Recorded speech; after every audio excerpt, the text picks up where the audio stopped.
Welcome to Director School Education Jammu Home Classes.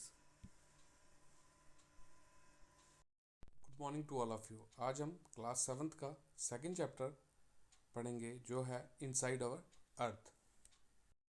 इस chapter में हम इन टॉपिक्स को पढ़ेंगे। सबसे पहले हम इंटीरियर ऑफ अर्थ के बारे में पढ़ेंगे, रॉक्स एंड मिनरल्स के बारे में पढ़ेंगे, टाइप्स ऑफ रॉक्स के बारे में पढ़ेंगे, यूजेस ऑफ रॉक्स पढ़ेंगे और rock cycle. Interior of earth पढ़ने से पहले सबसे पहले हमें पता होना चाहिए कि जो हमारी अर्थ है वो एक डायनेमिक प्लैनेट है। डायनेमिक का मतलब होता है चेंजिंग, बल्कि एक वो ऐसा प्लैनेट है जिसमें चेंजेस आती रहती हैं, चाहे वो ज़मीन के अंदर हो या ज़मीन के बाहर हो। तो अर्थ एक हम जैसा कि हम सारे जानते हैं बच्चों कि अर्थ जो है वो यूनिक प्लैनेट है बाकी हमारे सोलर सिस्टम बाकी प्लैनेट्स के लिए। बाकी प्लैनेट जैसे Mercury, Venus, Earth, Mars, Jupiter, Saturn, Uranus, Neptune. और जो अर्थ जो है वो हमारा इकलौता सोलर सिस्टम में प्लैनेट है जिसमें लाइफ पॉसिबल है। तो इसमें लाइफ पॉसिबल है, ये एक चेंजिंग प्लैनेट है और हम देखते हैं कि इसके ज़मीन के अंदर और ज़मीन के बाहर चेंजेस आती रह रही हैं। हम बड़ी बार महसूस कर रहे हैं कि धरती हिल रही है, भूचाल आता है। तो हम में से कोई तो ज़मीन के नीचे गया नहीं है, बट अलग अलग सोर्सेज से हमें पता चलता है कि ज़मीन के अंदर से भूचाल आता है। तो ये बड़ा इंटरेस्टिंग हो जाता है बच्चों हमें पढ़ना कि आखिर ज़मीन के अंदर है क्या।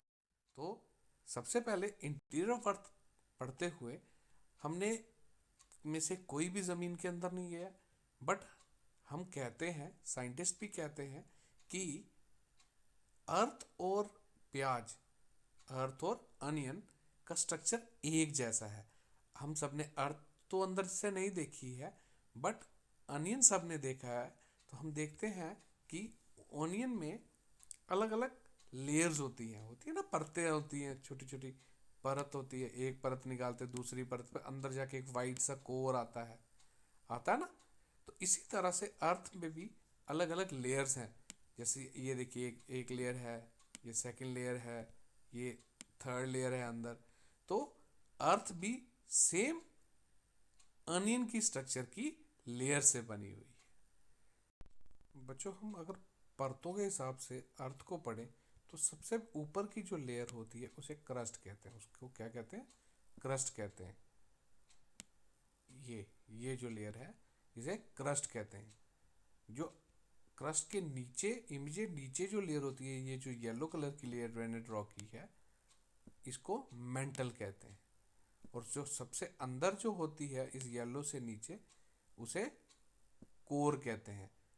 कोर भी दो पार्ट्स में डिवाइडेड है, अंदर वाला कोर और बाहर वाला कोर। तो जिस तरह से प्याज की परतें होती है, सबसे ऊपर वाली परत को हम क्रस्ट कहते हैं। थोड़ा अंदर से लेयर जो वाइटिश आती है थोड़ी पिंक में, उसको हम मेंटल कहते हैं। जो अंदर बिल्कुल वाइट कलर का हमें सेंटर पॉइंट में एक छोटा सा गोला टाइप कोर मिलता है, उसे हम कोर कहते हैं। अगर हम परसेंटेज वाइज देखें तो 1% जो पूरे अर्थ का वॉल्यूम है, एरिया है पूरा, उसको क्रस्ट ने कवर किया है।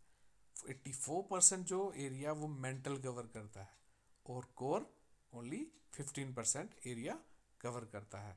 तो 3 लेयर्स कौन सी हुई बच्चा? सबसे ऊपर क्रस्ट, फिर मेंटल, फिर कोर। इसको कहा क्रस्ट, इसको कहा मेंटल, इसको कहा कोर। सबसे पहले हम क्रस्ट को पढ़ेंगे। ये जैसा कि मैंने पिछली डायग्राम में बताया, क्रस्ट, मेंटल और कोर 3 बनाई। तो सबसे ऊपर वाली लेयर जो होती है उसे क्या कहते हैं? क्रस्ट। जैसा आप देख सकते हैं इस ब्लैक जोन के जो ऊपर वाली लेयर है, ये ग्रीन, ये टॉप लेयर है।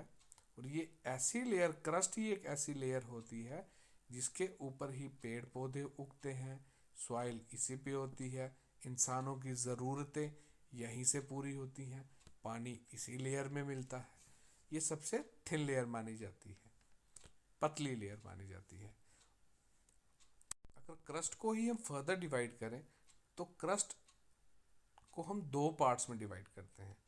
जैसा कि यहाँ पे मैं एक डायग्राम बनाऊंगा, ये लैंड है, यहाँ पानी भरा हुआ है, यहाँ पानी भरा हुआ है, यहाँ पानी भरा हुआ है,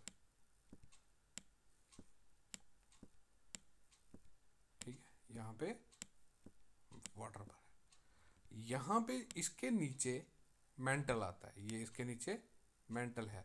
तो मेंटल से ऊपर क्रस्ट ये भी हुआ और ये वाला भी क्रस्ट हुआ। जो क्रस्ट ओशंस के नीचे, वाटर बॉडीज के नीचे हुआ, ओशंस के नीचे हुआ, उसे हम ओशनिक क्रस्ट कहते हैं। और जो जिसके ऊपर पानी नहीं हुआ, क्योंकि पानी कहीं ना कहीं ठहरता है ना, जिसके ऊपर पानी नहीं हुआ, जहां माउंटेन हुए या कुछ पेड़ पौधे हो सकते हैं, कुछ भी हो सकता है, पानी नहीं है, तो उसको हम कॉन्टिनेंटल क्रस्ट कहते हैं। और कहा जाता है कि कॉन्टिनेंटल क्रस्ट चौड़ा है, ऑलमोस्ट 35 किलोमीटर है, बट जो ओशनिक क्रस्ट है वो कम है, वो 5 किलोमीटर ही है, क्योंकि 30 किलोमीटर आगे पानी भी तो होगा ना कहीं, क्योंकि पानी ने भी तो उसकी जगह कवर की है। तो इसीलिए इस डायग्राम में आप देख सकते हैं कॉन्टिनेंट के ऊपर यहाँ पे ये ज़्यादा चौड़ा है, यहाँ कम चौड़ा है। इसका कुछ पार्ट चौड़ाई किसने कवर कर ली है? पानी ने कवर कर ली है। और केमिकल कंपोजिशन वाइज हम देखें तो ज़्यादातर मिनरल जो कंटेंट है वो क्रस्ट में सियाल होता है, सिलिका और एल्युमिनियम, इसको कंबाइनली सियाल भी बोलते हैं, SI, सिलिका, AL, एल्युमिनियम। तो इसमें ज़्यादा कंटेंट क्या है? सिलिका और एल्युमिनियम का। सेकेंडली हम पढ़ें तो दैट इज मेंटल। मेंटल जैसा कि हम पहले भी बता चुके हैं, क्रस्ट के नीचे की जो लेयर होती है उसको मेंटल कहते हैं। मेंटल के अंदर कोर होता है। तो ये जो ब्लैक पोर्शन जो है that is called as the mantle, इसको क्या कहते हैं? Mantle layer. और कहा जाता है ये 2900 किलोमीटर तक, जब तक कोर नहीं आता, अगर ये मेंटल है और ये कोर है, ये टोटल 2900 किलोमीटर, 2900 किलोमीटर तक इसका इसकी लेंथ है। तभी हमने पहले पढ़ा ना कि ऑलमोस्ट 84% एरिया मेंटल कवर करता है, सबसे ज़्यादा कवर करता है। तो ये वो लेयर है जो क्रस्ट के नीचे होती है और कोर के ऊपर होती है। और मेनली हम इसको कहते हैं, ये केमिकल कंपोजिशन वाइज देखा जाए तो ये साइमा, सिलिका प्लस मैग्नीशियम से बनी हुई है, इसे साइमा भी कहते हैं। अगली लेयर आती है कोर। कोर मैंने जैसा कहा कि मेंटल अगर 2900 किलोमीटर तक मेंटल था, 2900 के बाद ऐड करें तो 3500 किलोमीटर और चले जाएं अंदर, अगर टोटल देखा जाए क्रस्ट से लेके कोर तक 6371, दैट इज ये हमारा रेडियस ऑफ अर्थ है। इसका मतलब 3500 किलोमीटर रेडियस ऑलमोस्ट जो पोर्शन जो है वो कोर करता है। और जैसा मैंने कहा कोर दो में डिवाइडेड है, बाहर वाला और अंदर वाला। इस ब्लैक कलर की लेयर के बाद जो ये लेयर आती है इसे हम कोर कहते हैं। प्याज के अंदर वाइट लेयर नहीं आती है, उसको हम कोर कहते हैं। और बेसिकली कोर निकल और फेरियस मतलब आयरन से बना हुआ है। और कोर में बड़ा ज़्यादा टेम्परेचर होता है और प्रेशर भी होता है, क्योंकि यहाँ पे लेयर्स ही लेयर्स आगे पीछे होती हैं।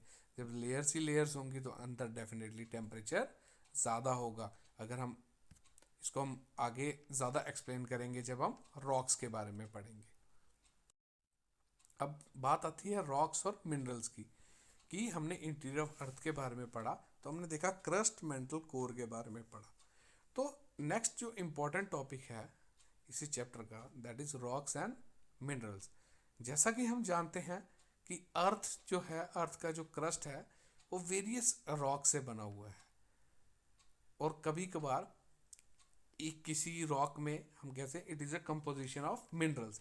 कभी कभार एक रॉक में एक मिनरल कंटेंट भी हो सकता है, एक से ज़्यादा मिनरल कंटेंट भी हो सकते हैं। जैसे सॉल्ट वगैरह होता है जिसमें एक ही मिनरल कंटेंट हुआ, कोंग्लोमराइट वगैरह। आगे फर्दर आप हायर स्टडीज़ में और ज़्यादा डीप पढ़ोगे इसको।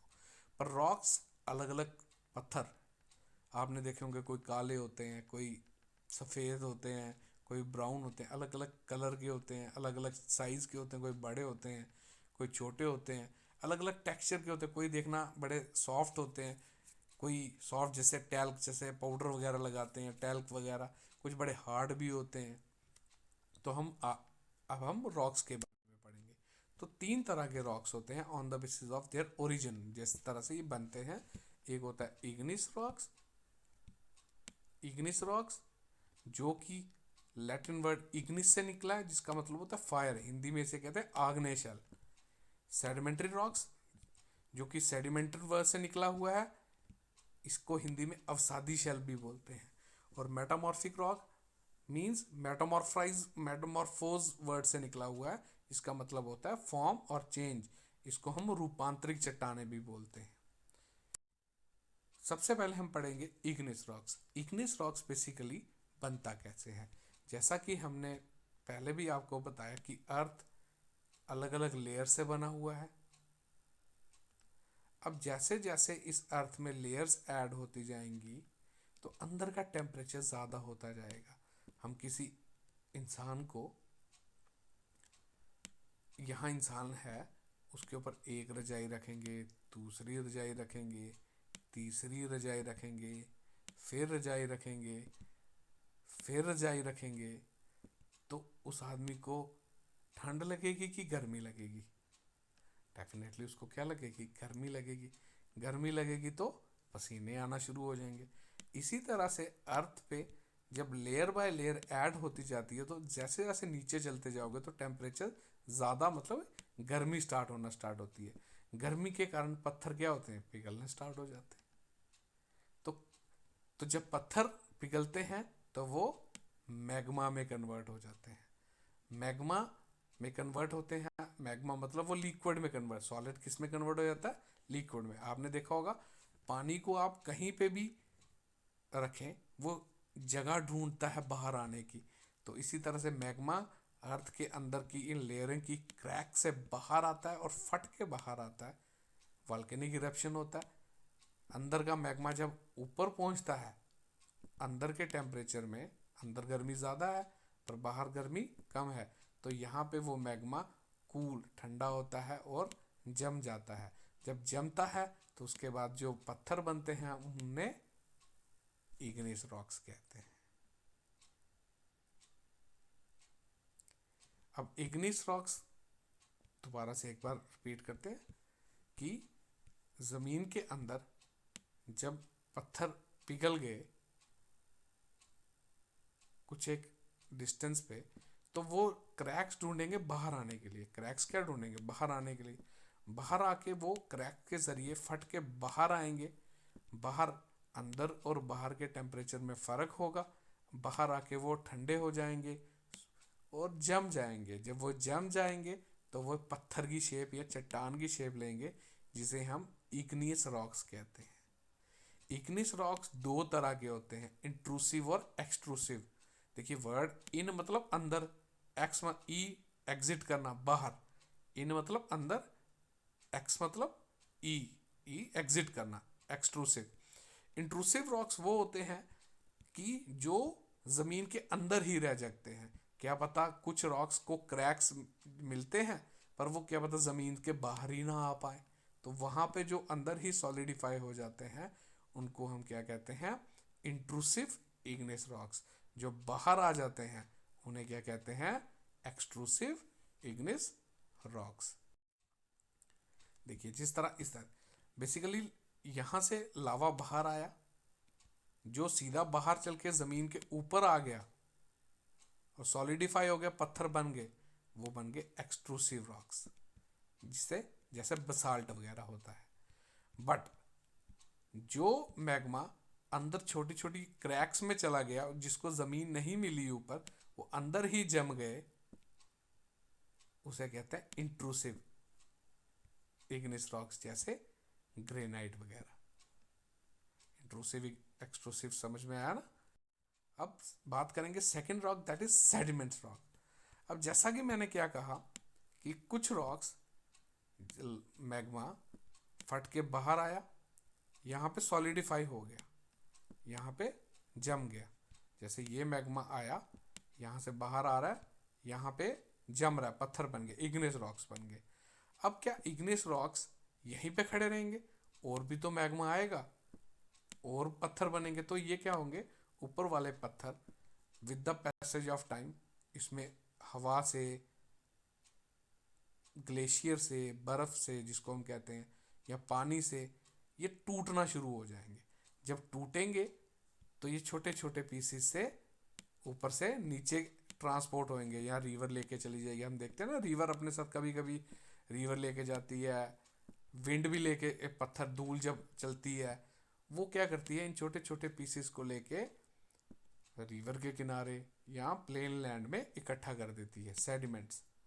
तो ये जो सेडिमेंट्स जब इकट्ठा होके वहाँ पे सॉलिडिफाई हो जाते हैं, सख्त हो जाते हैं, तो उनको हम सेडिमेंट्री रॉक्स कहते हैं। इसका मतलब वो रॉक्स जो इग्निस रॉक्स में वेदरिंग और ट्रांसपोर्टेशन होती है और साइड पे जाके कहीं रिवर के किनारे जाके जम जाएंगे, उसे हम कौन से रॉक्स कहते हैं? सेडिमेंट्री रॉक्स कहते हैं।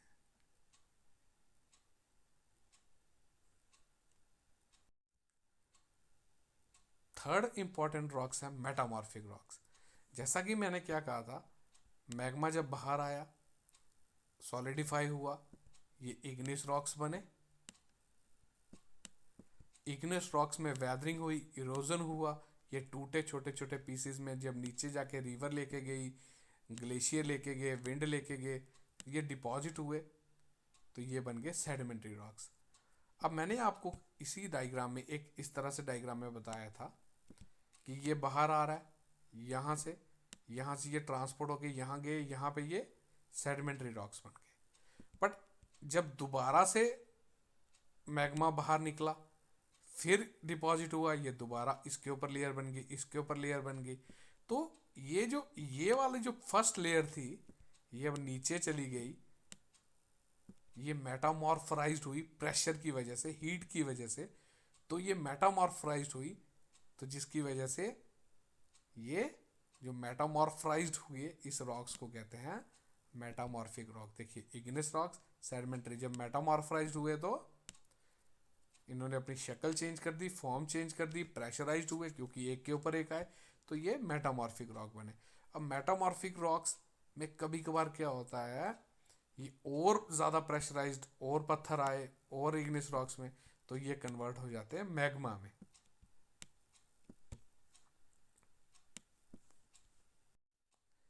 अब रॉक्स की यूजेस के बारे में हम पढ़ें तो सबसे पहले हम जानते हैं कि रॉक्स हमारे बड़े काम आते हैं। पत्थर रोड बनाने के काम आता है, घर बनाने के काम आता है। आपने देखा होगा आपके घरों में पत्थर लगता है, बजरी लगती है ना, बजरी वगैरह, ईंट वगैरह लगती है। तो ये बेसिकली क्या है, रॉक्स बिल्डिंग बनाने के काम आता है।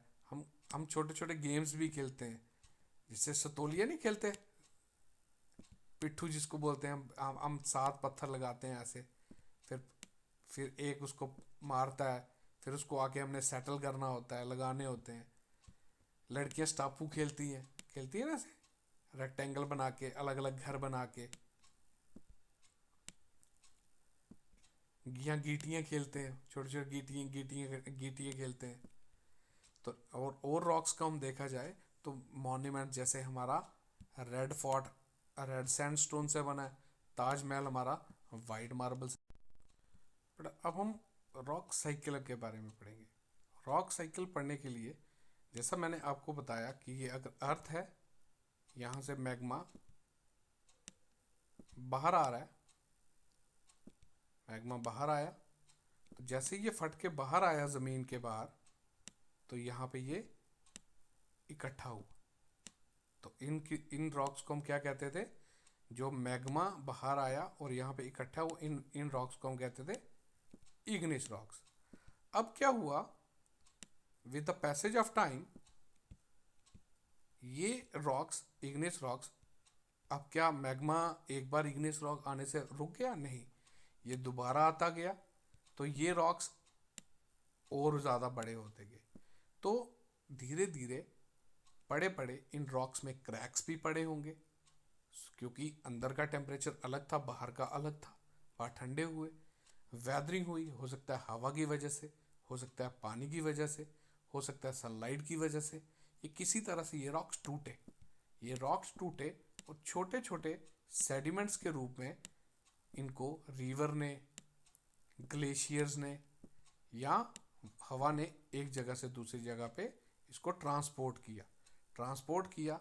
तो ये सेडिमेंट्स रिवर के किनारे या प्लेन रीजन में कहीं पे जाके ये डिपॉजिट हुए। जहाँ पे ये डिपॉजिट हुए वहाँ पे जो रॉक्स बने उन्हें कहते हैं हम सेडिमेंट्री रॉक्स। जब ये सेडिमेंट्री रॉक्स में और इग्निस रॉक्स जुड़े तो ये ऊपर ऊपर ऊपर ऐड होते गए, जिस तरह से यहाँ से मैग्मा आता गया। अब जो सबसे नीचे वाले थे वो प्रेशराइज्ड हुए, ज़मीन के नीचे जाने लगे। टेम्परेचर की वजह से उन्होंने अपनी फॉर्म शेप चेंज की, प्रेशर और टेम्परेचर की वजह से। इन रॉक्स को हम कहते हैं मेटामॉर्फिक रॉक्स। जो यहाँ पे सेडिमेंट रॉक्स जो मेटामॉर्फाइज्ड होके बने उन्हें कहा हमने सेडिमेंट्री रॉक्स। अब कभी कभार क्या होता है, इग्निस रॉक्स के जो हमने इंट्रूसिव इग्निस रॉक्स पढ़े थे वो भी कभी कभार मेटामॉर्फाइज होके मेटामॉर्फिक रॉक बन जाते हैं। अब जो मेटामॉर्फिक रॉक और मेटामॉर्फाइज होंगे तो ये मैग्मा में कन्वर्ट हो जाएंगे, ये पिघल जाएंगे, फिर मैग्मा निकलेगा बाहर, इग्निस रॉक्स बनेंगे, फिर इग्निस रॉक्स में वेदरिंग होगी तो सेडिमेंट रॉक्स बनेंगे। इस तरह से ये प्रोसेस चलता जाता है। तो इसीलिए this process of transformation of the rocks from one two another is called rock cycle. जैसे कि इस डायग्राम में देख सकते हैं, सबसे पहले मैग्मा से इग्निस रॉक्स बने, इग्निस से सेडिमेंट्री रॉक सेडिमेंट्स बने, सेडिमेंट से सेडिमेंट्री रॉक्स बने, सेडिमेंट्री रॉक मेटामॉर्फाइज हुए तो मेटामॉर्फिक रॉक बने, मेटामॉर्फिक रॉक से फिर मैग्मा बना। ये डायग्राम एक और देखिए, अब बाहर आए, इग्निस रॉक्स बने, सेडिमेंट्री रॉक्स बने, सेडिमेंट्स से सेडिमेंट्री रॉक्स बने, फिर मेटामॉर्फिक रॉक बने। कभी कभार क्या होता है, सेडिमेंट्री रॉक्स से मेटामॉर्फाइज्ड हुए, कभी कभार इग्निस रॉक्स मेटामॉर्फाइज्ड हुए, तो इसको हम रॉक साइकिल कहते हैं।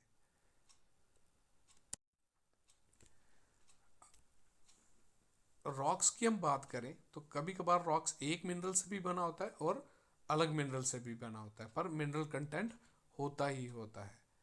अब मिनरल्स देखें तो मिनरल्स हमारे इंसान के लिए बड़े ज़्यादा ज़रूरी हैं। जैसे कोल, नेचुरल गैस, पेट्रोलियम हमें रॉक से मिलता है। इंडस्ट्रीज़ में जैसे आयरन, एल्युमिनियम, गोल्ड, यूरेनियम, ये सारे हमें रॉक से मिलता है। That means rocks plays an very important role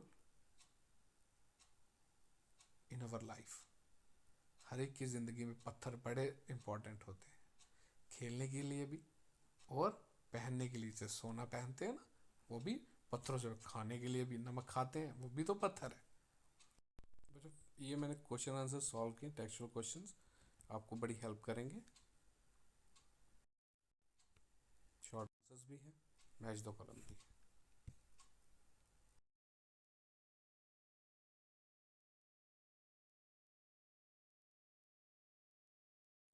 thank you. Hopefully आपको ये चैप्टर समझ में आया होगा। मैंने सिर्फ कोशिश की थी आपको समझा सकूं, होपफुली आपको समझ में आ गया। Thank you. इस दोबारा से इस चैप्टर की पीडीएफ सॉल्व क्वेश्चन आंसर्स के लिए आप मुझे नीचे दिए गई मेल पे मेल सेंड कर सकते हैं, तो मैं आपको मेल सेंड कर दूंगा पीडीएफ में। Thank you.